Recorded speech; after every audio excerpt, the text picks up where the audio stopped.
Bom dia, nono ano, tudo bem com vocês?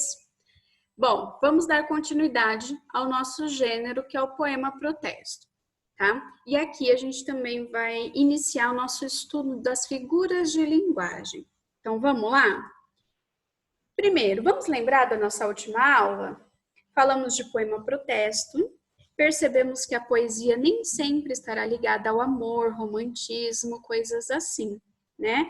Porque o que acontece? Muitas vezes as pessoas acham que poema é para falar de amor, para falar de coisas bonitas, e o poema protesto vem mostrar para a gente que não, que eu posso sim fazer um poema para falar das injustiças sociais, para falar de problemas políticos, tá? Posso fazer um poema para incomodar o leitor, tá? Então, olha só, há poemas que são uma tijolada na gente, né? Dá aquele chacoalhão, faz a gente refletir sobre alguns problemas, tá? Poema de protesto tem que incomodar. Há quem pense que fazer poesia é só quebrar um texto em versos. Não é, tá? Não é a gente escrever um texto e desmembrar ele em versos. Isso não é poema. Tem todo um trabalho de sonoridade por trás, de escolha das palavras, tá? Para ficar uma coisa bem agradável de se ler. Tem que ter esse algo a mais, ir fundo, mexer com a gente, seja no bom ou no mau sentido. E aí a gente tem, né, essa imagem aí com duas pessoas, olha só. E agora, o que faremos? Poesia. Esses canalhas não suportam poesia, né? Então, usar a poesia, usar os poemas como uma maneira, como a gente já viu, de luta, tá? Como uma maneira de você colocar ali os problemas sociais.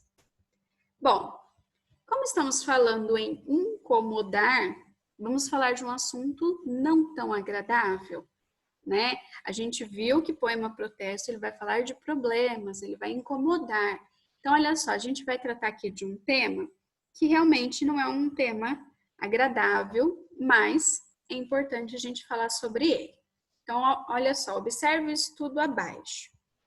A taxa de mortalidade infantil, que é a relação entre o número de nascimentos e mortes de crianças até 1 ano de idade, teve alta inédita em 26 anos, desde que o programa de monitoramento do Ministério da Saúde foi criado. Além disso, houve aumento do número de mortes em 2 faixas etárias, até 1 ano de vida e entre 1 e 4 anos. Então, a gente está falando aí, né, como eu falei, mortalidade infantil. Foi feito um estudo acerca desse tema pelo Ministério da Saúde, e aí a gente vai ter aqui alguns dados, ó. Mas o que mais chama a atenção são as mortes provocadas por desnutrição e diarreia. A desnutrição não voltou a crescer, mas caiu menos em 2016. Havia caído de forma bem consistente nos últimos anos. Acredito que vamos ter o retorno da desnutrição. As regiões do Brasil mais afetadas pela mortalidade infantil são o semiárido nordestino e a região norte, segundo o Ministério. A mortalidade afeta o segmento extremamente pobre da população. Houve aumento de morte por diarreia. A água contaminada é uma fonte importante de risco. Por isso, o problema se concentra onde a água é pior.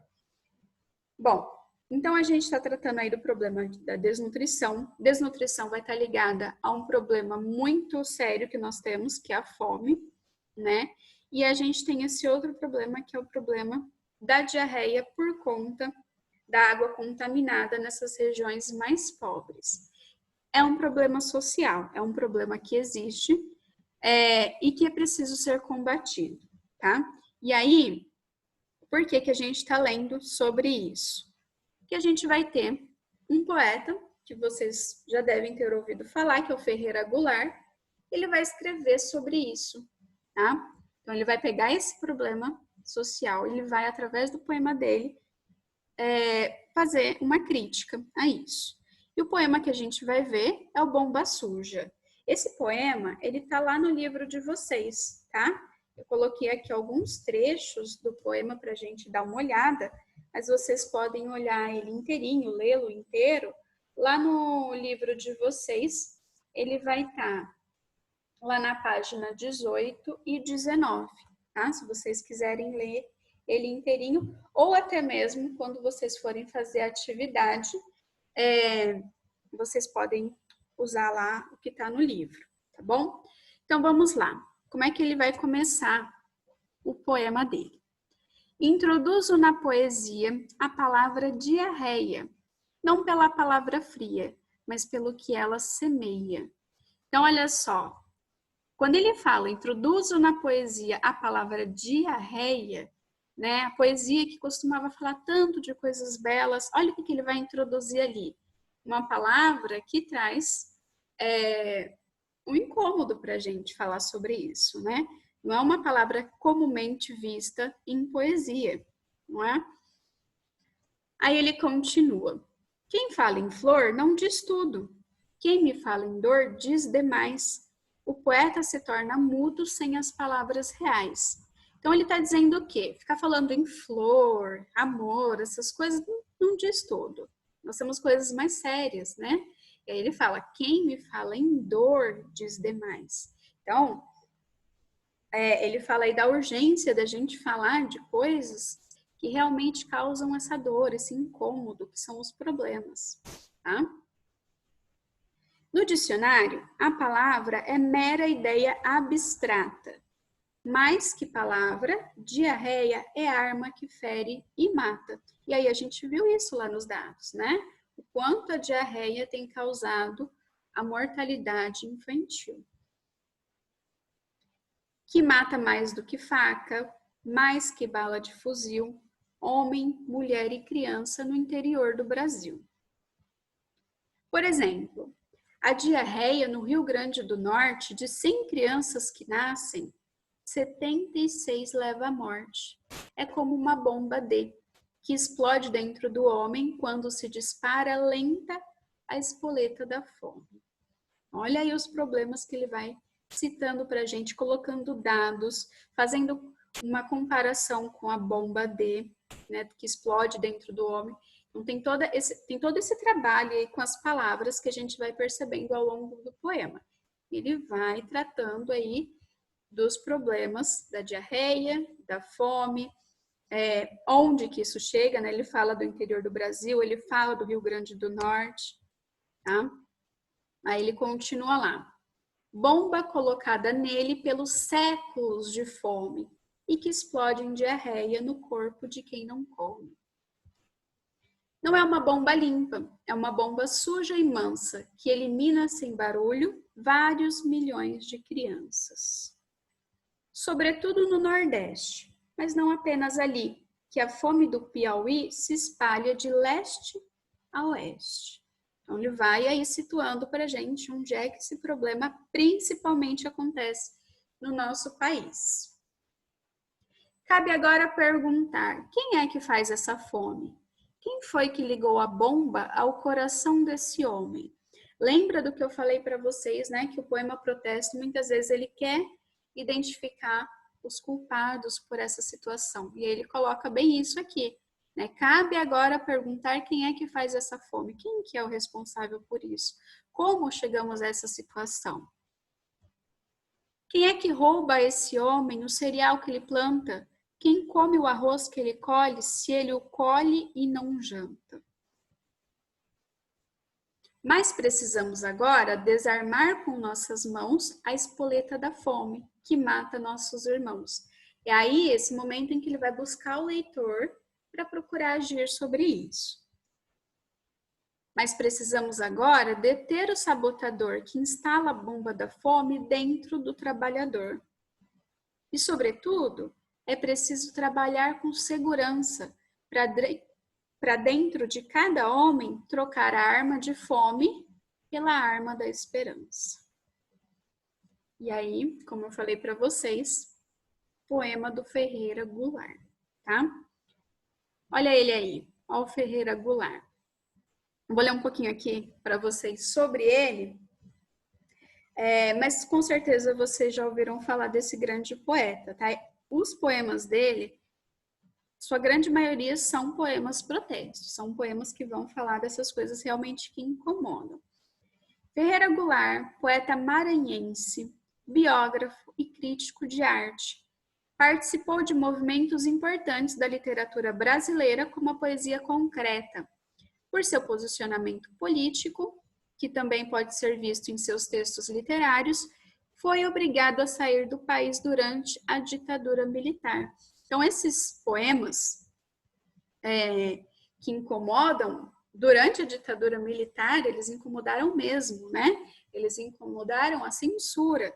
E aí, poetas como ele, que tratam desses problemas em poemas ou outras formas de literatura, muitos deles foram obrigados a sair do país, foram obrigados a serem exilados, justamente por conta do que eles escreviam, tá? Faleceu no Rio em 2016 em decorrência de uma pneumonia, ok? Bom, e aí, né? A gente vai começar a trabalhar aqui a figura de linguagem. O que vai aparecer dentro do poema do Ferreira Goulart? Vamos lá. Como os demais poemas, o poema Protesto também se caracteriza pelo trabalho consciente com a linguagem, observado na escolha e na organização especial das palavras. Os poetas dedicam-se à construção dos versos, trabalhando a musicalidade do texto e a construção das imagens. E é aí que entram as figuras de linguagem.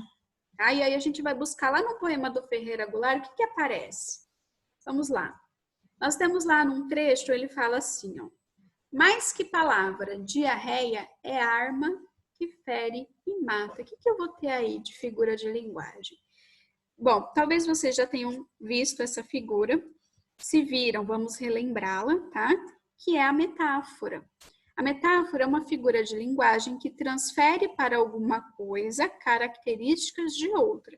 Então, quando ele faz ali essa comparação da diarreia com arma, ele está trazendo para a gente uma metáfora. Por quê? A metáfora ela vai pegar as características de um elemento e associar a outro. Então, o que a arma tem a ver com a diarreia? Ou o que a diarreia tem a ver com a arma? Ambas ferem e matam, tá? Então, ele busca essas características de ferir e de matar para colocá-las lado a lado, diarreia e arma. E é isso que a metáfora faz. Ela aproxima dois objetos pelas características que eles têm, tá? Outra figura de linguagem muito semelhante à metáfora é a comparação. Olha lá, a comparação é semelhante à metáfora. Também temos confronto entre elementos que apresentam uma característica em comum. Mas qual que é a diferença? São utilizados conectivos comparativos. O que são conectivos comparativos? Isso que está entre parênteses. Como, tal qual, que nem, igual a. Olha lá, quando ele coloca assim para a gente. Ó. Por exemplo, a diarreia no Rio Grande do Norte, de 100 crianças que nascem, 76 leva à morte.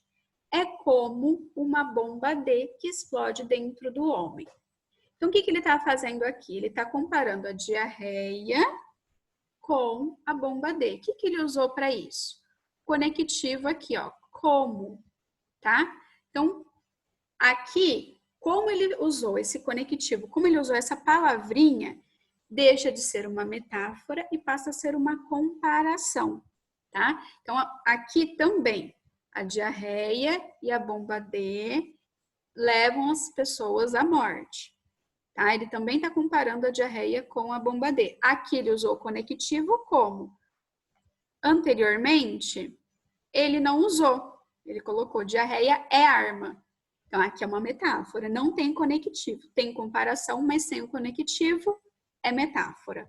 Tem comparação com conectivo, nós temos comparação. Tá? A figura de linguagem se chama comparação. Tá claro para vocês? Dá para perceber a diferença aí de metáfora, comparação, dá para entender para que elas servem, né? Sobre figuras de linguagem, a gente vai continuar trabalhando outras figuras em outros poemas nas próximas aulas. E aí eu vou pedir para vocês fazerem as atividades lá do Google Form. São principalmente sobre o poema que a gente viu, Bomba Suja, e também tem questões de comparação e metáfora, tá? Peço para vocês, se tiverem dúvida, pode entrar em contato comigo. Não respondam só por responder, respondam para aprender, tá? Então, se tiver dúvida, procura a professora, tá? Eu estou disponível para isso. Tudo bem? Bom, então a gente termina aqui. Um grande abraço e até a próxima aula.